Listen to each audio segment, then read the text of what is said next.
kita tahu penularan COVID-19 ini adalah satu kejadian luar jangka yang melanda seluruh dunia dan Malaysia juga turut terkesan. Jadi dengan soalan yang dibangkitkan ini, pihak kerajaan melalui KSM telah menjalankan beberapa perkara termasuk aktiviti dalam menjanakan untuk mengekalkan pekerjaan serta merangsang pertumbuhan ekonomi sekaligus mengurangkan kadar pengangguran dalam negara. Sehubung dengan itu, kerajaan melalui pelbagai pakej rangsangan ekonomi telah berjaya mengurangkan impak terhadap sektor pekerjaan dan juga inisiatif ini mendapat sokongan daripada pihak majikan dan golongan pekerja.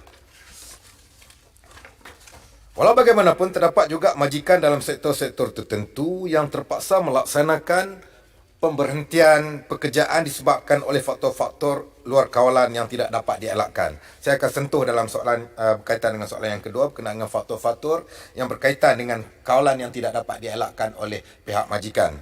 Antara sektor-sektor yang amat terkesan akibat penularan COVID-19 ini adalah seperti sektor pengilangan, sektor penginapan dan food and beverage, serta sektor pemborong dan runcit, sektor pembinaan, sektor pengangkutan dan lain-lain lagi. Sebagai contoh, majikan di sektor penginapan, sebahagian besar pendapatan yang diperolehi adalah daripada kehadiran pelancong daripada luar negara, dan pada masa yang sama, negara ini juga terjejas akibat daripada penularan wabak ini.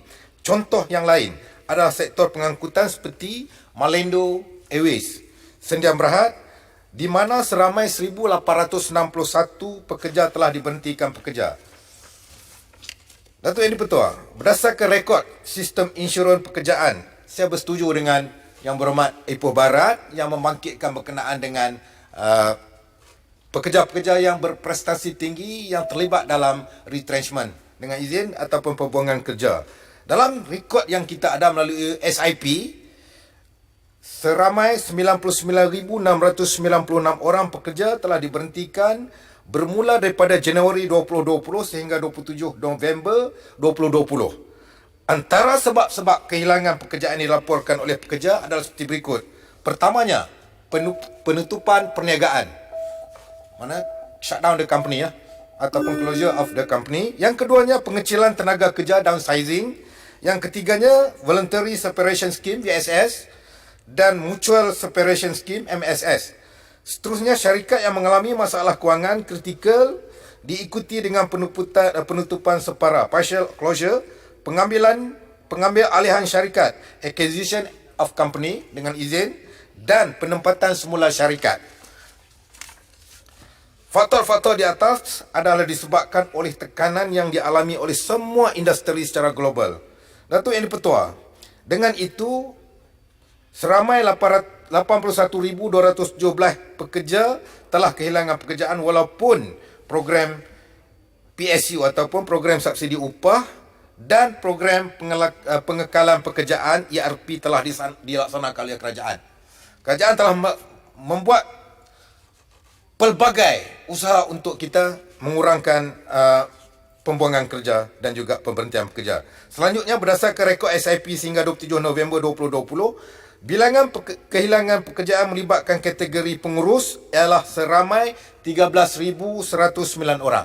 Yang tadi high capacity yang dibangkitkan oleh Ipoh Barat. Ini this is latest fakta ataupun maklumat terbaru, 13,109 orang.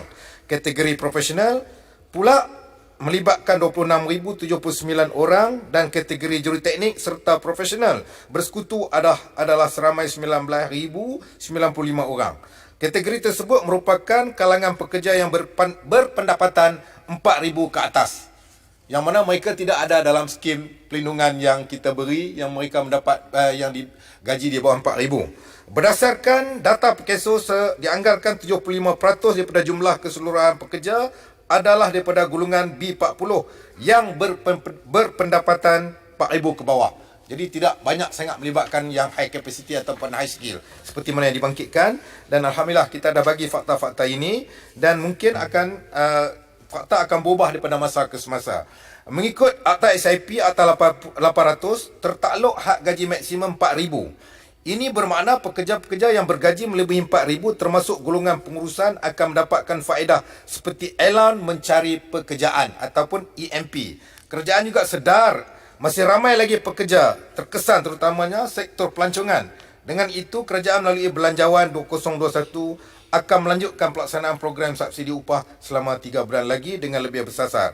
Khususnya bagi sektor pelancongan termasuk sektor perancutan dengan kadar 600 sebulan bagi pekerja bergaji dan 4,000 dan ke bawah. Saya ingat Datuk Yang Dipertua saya bagi dalam bentuk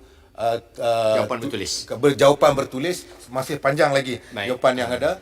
Saya ingat dari segi fakta-fakta dibangkitkan secara generalnya telah saya maklumkan. Sekian, terima kasih.